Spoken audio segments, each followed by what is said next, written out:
Loup. Quand le loup eut mangé les 6 petits biquets, il se sentit le ventre si lourd qu'il alla faire un somme derrière le puits. Il avait oublié de manger le 7e petit biquet qui s'était caché sous le lit. Aussi, quand la mère chèvre revint du marché avec un panier au bras, ce fut ce petit biquet qui lui apprit que le loup avait mangé ses 6 petits frères.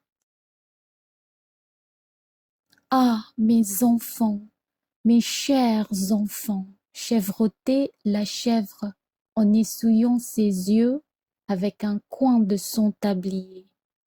Mais retrouvant son courage, elle prit son dernier-né par la main et se mit à la recherche du loup. Elle ne fut pas longtemps à le trouver qui dormait sur ses 2 oreilles, derrière le puits, et qui ronflait de toutes ses forces.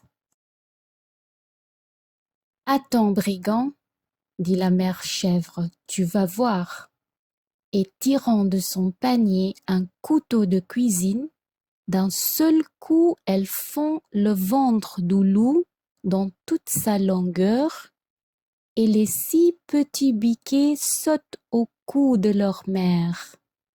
Car le loup les avait avalés si goulûment qu'il n'avait pas pris le temps de les mâcher et qu'ils étaient encore en vie.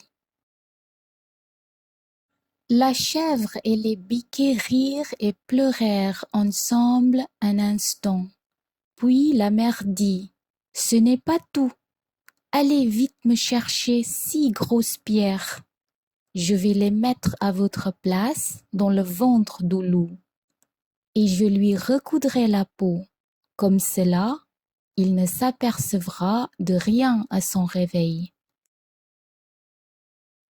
Quand tout fut terminé, la mère et les enfants allèrent se cacher pour voir ce que ferait le loup.